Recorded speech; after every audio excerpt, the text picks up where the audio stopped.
C'était un jour comme les autres. Perséphone, fille de Deucée et de Déméter, cueillait des fleurs dans une prairie, innocente, heureuse. Elle ne savait pas que ce serait son dernier jour de liberté. Puis elle a vu une fleur, un narcisse d'une beauté surnaturelle, comme s'il l'appelait, comme s'il avait été planté là, exprès pour elle. Le sol s'est ouvert. Un gouffre noir a déchiré la terre. Et des profondeurs, quelque chose montait. Hadès, le dieu des enfers, le frère oublié de Zeus.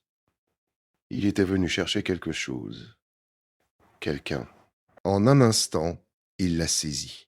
Son chariot a plongé dans les ténèbres, et Perséphone a disparu, comme si elle n'avait jamais existé. Quand le sol s'est refermé, il ne restait rien, que des fleurs éparpillées et une couronne abandonnée. Avant de juger, comprenant qui est vraiment Hadès. Non, ce n'est pas le diable. Ce n'est pas Satan. C'est un dieu grec, le dieu des morts. Et c'est très différent. Quand les trois frères ont tiré au sort leur royaume, Hadès a perdu. Zeus a pris le ciel. Poséidon, les océans. Et Hadès, les enfers. Le monde des morts.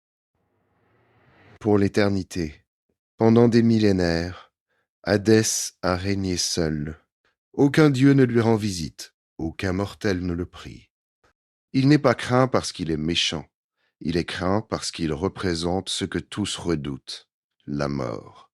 Zeus fait la fête sur l'Olympe, Poséidon a ses océans et ses créatures. Et Hadès parle aux âmes des morts, des fantômes qui ne peuvent même pas lui répondre. Un jour, il a regardé vers la surface, et il a vu Perséphone, lumineuse, vivante, tout ce que son royaume n'était pas. Et pour la première fois en éternité, Hadès a ressenti quelque chose. Hadès a fait quelque chose de rare. Il est monté sur l'Olympe. Il a demandé à Zeus la main de Perséphone, une demande officielle, pas un complot secret. Et Zeus a dit oui.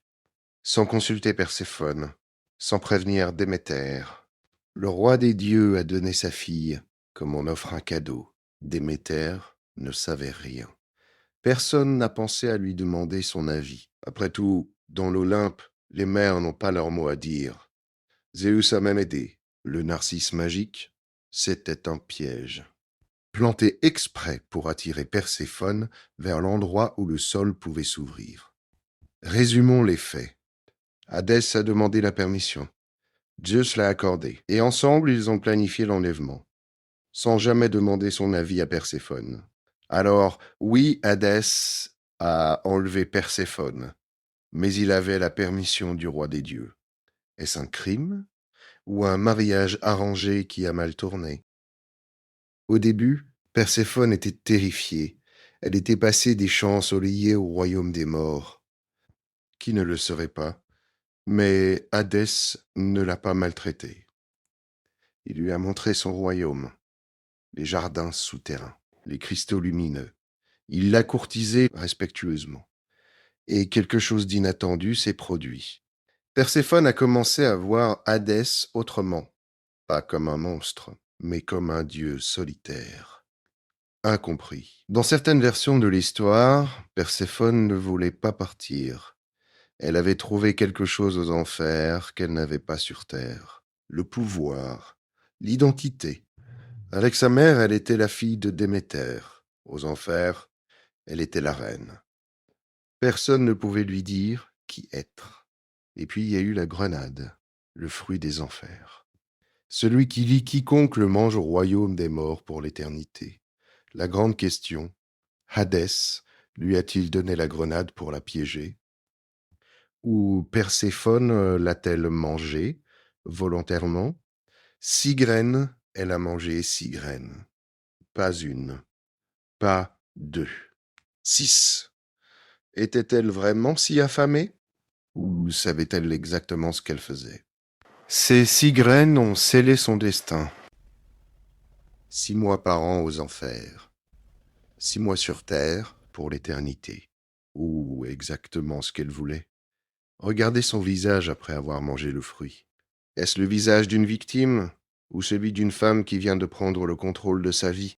Pendant ce temps, sur Terre, Déméter cherchait sa fille. Des jours, des semaines, des mois. Aucun dieu ne lui disait la vérité. Quand elle a finalement appris la vérité, sa rage a été cosmique. Zeus, son propre frère, avait donné sa fille sans lui demander. Déméter a retiré sa bénédiction de la terre.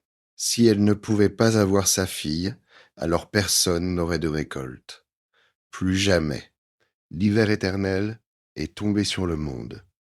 Les cultures ont gelé, les animaux sont morts. Les mortels suppliaient les dieux, mais Déméter ne plierait pas. Zeus a finalement compris. Si les mortels mouraient, plus personne ne prierait les dieux. Il devait agir. Il devait récupérer Perséphone. Zeus a envoyé Hermès aux enfers. Mission: ramener Perséphone. Mais il était déjà trop tard. Les graines avaient été mangées. Le tribunal de l'Olympe est réuni. Deux accusés aujourd'hui. Hadès pour enlèvement et Zeus pour complicité. Déméter veut justice. Tu as arraché ma fille à mes bras, crie Déméter. Tu l'as traînée dans ton royaume de mort. Rends-la-moi. Hadès répond calmement. J'ai demandé la permission au roi des dieux. J'ai été honnête. Si vous cherchez un coupable, regardez votre roi. Tous les regards se tournent vers Zeus, le roi des dieux qui a donné sa fille sans consulter sa mère, et soudain, les portes s'ouvrent. Perséphone entre. Mais ce n'est plus la jeune fille des champs, c'est une reine, transformée, puissante. Perséphone parle. Mère, j'ai mangé les graines. Personne ne m'a forcé. Je suis la reine des enfers maintenant, et j'ai choisi de rester. Le visage de Déméter se décompose.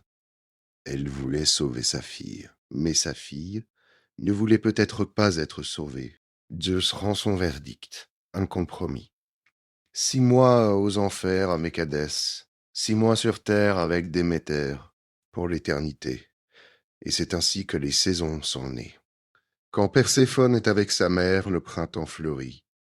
Quand elle descend aux enfers, l'hiver arrive.